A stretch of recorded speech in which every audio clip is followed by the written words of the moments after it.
Salam, salam outsiders, débrief Europa League, le débrief commence maintenant. Bon la famille, franchement, faut qu'on soit sérieux. Aujourd'hui, j'ai été stressé. Arsenal a gagné 4-2 face à Valence. Il n'y a pas eu de remontada. Il n'y a pas eu de remontada, pas de Valence tada, rien du tout tada. Faut qu'on soit très sérieux. Déjà à la base, comment voulez-vous qu'il y ait une remontada sur un club qui a un coach qui a déjà vécu une remontada? C'est-à-dire que nous, le virus remontada en tant que tel, nous sommes vaccinés. On a pris notre piqûre à travers notre coach. Emery quand même, c'est lui qui a vécu la première grosse remontada. Non, sincèrement, Emery gagne 4-0 avec le PSG, il se fait taper 6-1. Donc s'il y a quelqu'un qui était déjà averti, parce qu'on le dit, un homme averti en vaut deux. Donc s'il y a un mec qui était déjà prêt mentalement dans sa tête à ne pas subir une remontada, surtout que le gars, il connaît la Mestalla et qu'il a joué en Espagne avec Séville, c'est qui? C'est Unai Emery. Aujourd'hui, Arsenal, on est parti à Valence et on a fait un très bon match. Franchement, on a fait un très bon match. Début de match un peu poussif de la part de mes Gunners, normal. T'as l'enjeu, t'as la pression, t'as le stade, t'as tout ça. Donc du coup, vite fait, 2-3 mouvements, Gamero marque. À ce moment-là, je panique. Franchement, je panique. Là, je me dis, ouloulou, ce soir, ça va être compliqué. Parce que là, ils ont mis un but très tôt. Quand tu vois ce qui s'est passé cette semaine-là, là-bas, là, avec les gars de l'Ajax, là-bas, avec les boys de Liverpool, là, je me dis, oulala, ça va être compliqué. Mais derrière, Arsenal se réveille. Arsenal n'abdique pas. Pourquoi? Parce qu'on a un joueur aujourd'hui, dans cette équipe-là, au milieu de terrain, qui fait un travail sensationnel. Et quand je dis au milieu de terrain, ce qui est drôle, c'est que c'est même pas un milieu de terrain, le mec. C'est un attaquant de pointe. Et c'est qui? C'est Alexandre Lacazette. Alexandre Lacazette a un volume de jeu extraordinaire. Alexandre Lacazette est au four et au moulin. Alexandre Lacazette, il joue à gauche, il joue à droite, il joue au centre, il défend, il attaque, dos au but. Le mec, t'as l'impression il fait 1m90 alors qu'il est tout petit. Sur le but de Aubameyang, son premier but, Lacazette, il se bat comme un diable pour faire une déviation de la tête alors qu'il est tout petit. Non, soyons très sérieux. Aujourd'hui, Alexandre Lacazette, je me pose encore cette question-là de la même manière que je me la suis posée la semaine passée. Didier Deschamps, pourquoi tu n'appelles pas Lacazette? Pourquoi tu n'appelles pas Lacazette? Parce que franchement, je ne vois pas ce que Olivier Giroud a de plus que Lacazette. Donc soyons très sérieux. Ce que Lacazette fait en ce moment, c'est la saison qu'il fait en ce moment, elle est juste parfaite. Donc encore une fois, aujourd'hui, qu'on le veuille ou non, Aubameyang a peut-être claqué un triplé, mais mon homme du match, c'est Lacazette. Triplé pour Pierre-Emerick Aubameyang, ce qui amène son total de buts, si je ne me trompe pas, à 29 buts cette saison. On va être très sérieux. Depuis Thierry Henry, on n'avait pas eu un boy en pointe capable de claquer autant de buts. Enfin, il y a quelqu'un qui porte le numéro 14 de Thierry Henry et qui fait gloire à ce numéro-là. Parce que le dernier qui avait ce numéro, c'était qui? C'était Walcott. Franchement, c'était Walcott. On lui a donné ça à 10 ans, on a attendu. 10 ans dans le hope. On vivait 10 ans dans le hope. Non, les gars, on va être très sérieux. Walcott, il y a des gens, jusqu'à présent, ils croient qu'il a 21 ans. Il y a des gens, ils croient que Walcott, il a 21 ans. Dans leur tête, ils se disent, mais non, Theo Walcott, c'est les Baby Gunners, non? Jack Wilshere, etc. Les boys, là, ils ont tapé la trentaine. Donc, soyons sérieux. Enfin, on a un vrai mec en pointe. Pierre-Emerick Aubameyang. Mec, sincèrement, ce Gabonais là, il est chaud cette saison. Aujourd'hui, il était déterminé. Tu sens que le mec, il avait pris l'enjeu en main. Tu sens qu'il a compris à quel point c'était important pour les fans d'Arsenal. Et c'est ça qui me fait plaisir dans cette équipe-là, c'est qu'aujourd'hui, franchement, les mecs se sont donnés à 200% parce qu'ils ont compris que c'est déterminant pour nous. C'est déterminant pour nous. On est fatigué, on en a marre. On en a marre parce qu'on ne va pas se qualifier en Ligue des Champions via le championnat. Du coup, il faut gagner cette Europa League là. Donc aujourd'hui, quand je vois le match que Aubameyang me sort, quand je vois son premier but, comment il s'applique sur son externe. Vous avez vu l'externe d'Aubameyang? Vous avez vu son externe pied droit? Mais il est extraordinaire. Son externe, il s'applique comme jamais. Quand je vois à quel point le mec, il bat le défenseur au marquage sur le centre de Maitland-Niles pour venir claquer son deuxième. Quand je vois le mec à quel point il a le sang-froid, la lucidité sur une passe de Mkhitaryan à la fin du match, de lever la tête, de regarder pour un centre. Il lève la tête, il regarde pour un centre, il voit personne. Qu'est-ce qu'il fait? Il boule le ballon. Franchement, aujourd'hui, rien à dire. Pierre-Emerick Aubameyang, lui aussi en pointe, il a fait une top performance. Mesquine à Valence, parce que Valence, franchement, toute honnêteté, ils nous ont stressés. Franchement, ils nous ont stressés. La vitesse des Guedes, la vitesse des Rodrigo et tout, en toute honnêteté, à chaque contre de Valence, tu stresses, t'as peur, tu paniques. Tu te dis, oulala, il y a un Nacho Montréal qui va paniquer, un Koscielny, un Kolasinac, quelque, je sais pas, on va nous tuer. Mais derrière, malheureusement, ils ont été beaucoup trop brouillons. Arsenal a été létal. Arsenal a été dangereux. Donc franchement, rien à dire. Chelsea, on vous attend. Chelsea-Francfort, Chelsea en Europa League, Chelsea a échappé à la fin du match, au bout du suspense, aux séries pénaux. On va être très sérieux, Chelsea rentre bien dans ce match-là. Parce qu'en première mi-temps, mis à part la frappe de Da Costa, t'as pas grand-chose qui inquiète Kepa. Kepa, il fait une parade, il panique pas, il se gère. Du coup, moi je regarde le match.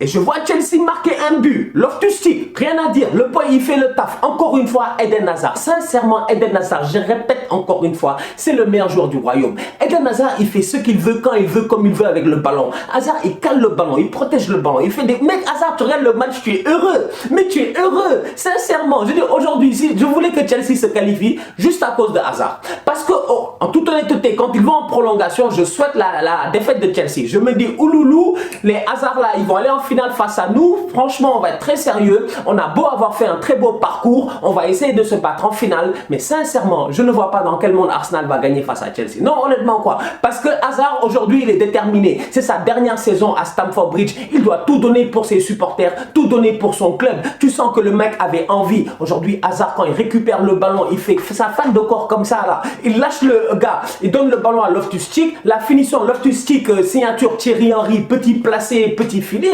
rien à dire, honnêtement rien à dire. Donc du coup Chelsea, ils sont dans leur match, mais le problème de Chelsea, c'est qu'ils n'arrivent pas à se mettre à l'abri. Chelsea n'arrive pas à tuer le match. Il y a des percussions de Emerson sur le côté, 1, 2, 3, 4 percussions, ça passe pas, parce que la défense de Francfort, elle a été solide, elle a vraiment été solide aujourd'hui. Deuxième mi-temps arrive.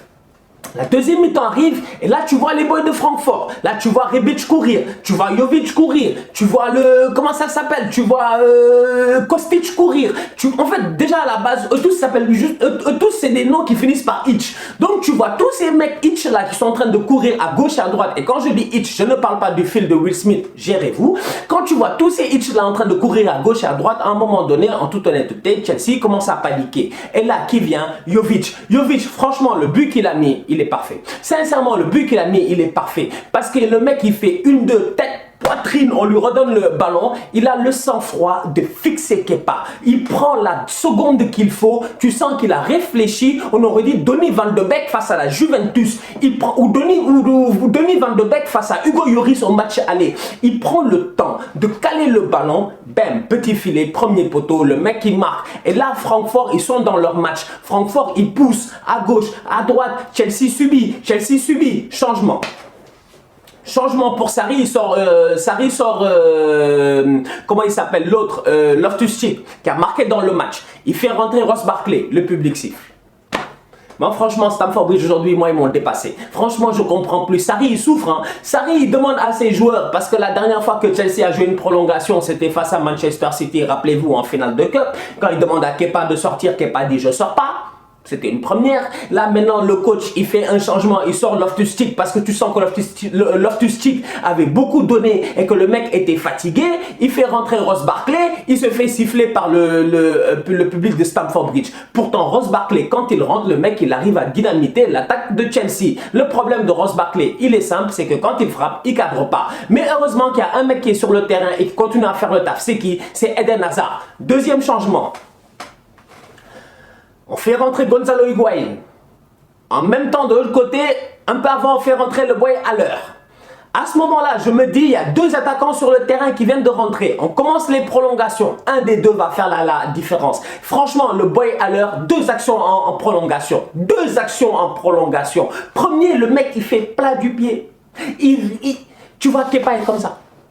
Kepa...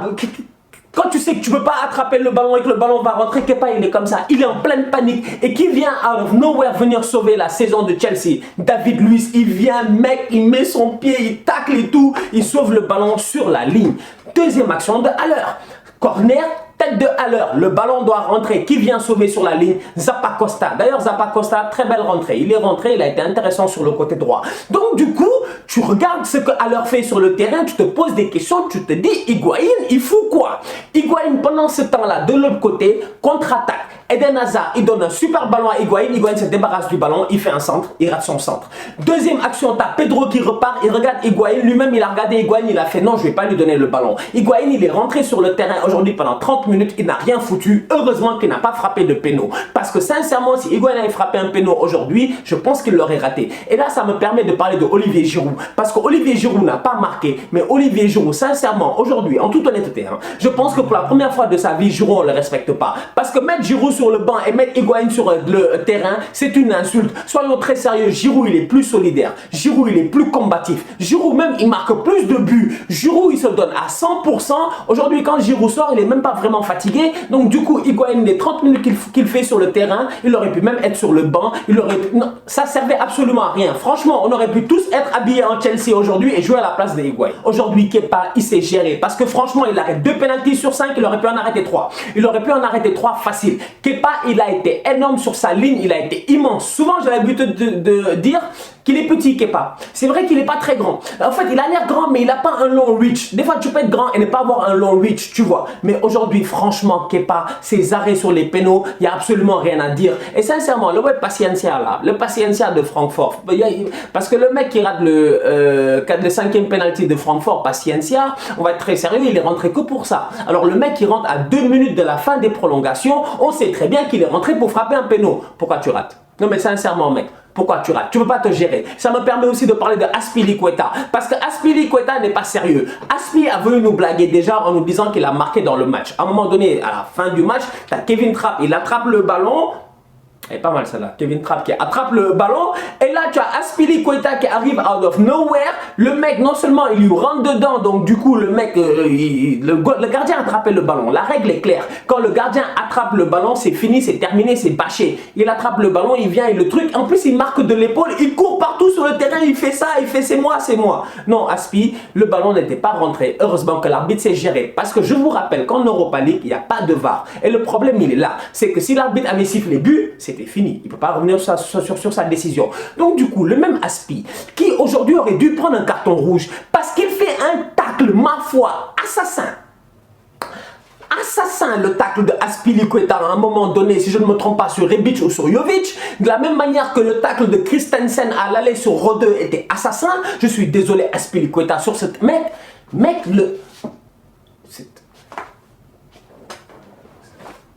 il l'a touché ici. C'est-à-dire que ça, c'est mon tibia. Il a touché ici. Le tacle est venu ici. Donc, soyons très, très sérieux. Aujourd'hui, Azpilicueta ne doit pas finir ce match-là. C'est le même Azpilicueta qui arrive en fin de match. Il pose le penalty. Il rate le penalty. Parce que Aspi, sincèrement, on dirait qu'il avait envie de faire pipi. Ou qu'on l'a... Je sais pas, mec, il était trop pressé. Le mec, il a posé le ballon. Il a reculé. Il a frappé. On aurait dit Aliou Cissé en 2002. Évidemment, il rate le ballon. J'ai jamais vu une exécution de penalty aussi rapide. En toute honnêteté. Sincèrement, même les changements de pneus en Formule 1, ça dure plus longtemps que cette exécution de penalty là. Franchement, c'était étonnant. Mais derrière, heureusement, qui était là, je vous l'ai dit tout à l'heure, Eden Hazard. L'homme qui va sauver peut-être la saison de Chelsea. L'homme qui va permettre à Chelsea de gagner l'Europa League face à Arsenal. Parce que franchement, à mon humble avis, Chelsea, ils sont favoris face à Arsenal. Mais en tout cas, la réponse, elle sera là, 29 mai, à Bakou. On se capte ce dimanche pour un nouveau débrief. Dernier débrief Première Ligue de la saison. La Première Ligue voit son épilogue ce dimanche. Ça va être chaud. Franchement, ça va être très très chaud. Liverpool, ils sont à domicile face à Wolverhampton. Manchester City, ils vont à Brighton. Si Brighton fout le bordel et que Brighton réussit à gâter la fête pour Manchester City, parce que cette semaine-ci a été trop imprévisible en termes de foot. Je vous l'ai dit. Ne soyez pas surpris de voir la Mauritanie, le Burundi ou la Tanzanie en finale de Coupe d'Afrique. De la même manière, ne soyez pas surpris qu'il y ait possibilité qu'il y ait un 0-0. City Brighton, on ne sait jamais. De l'autre côté, Wolverhampton, ils sont assurés d'être 7e. Techniquement, ils n'ont plus rien à jouer. Ils vont jouer face à une équipe de Liverpool qui est techniquement, anormalement euphorique en ce moment. Parce que les gars, ils ont une finale de Ligue des Champions à préparer et tout. Donc du coup, ça risque d'être très très intéressant. D'ici là, la famille, on continue à liker, on continue à partager. On se capte ce dimanche. Nouveau débrief, tous outsiders.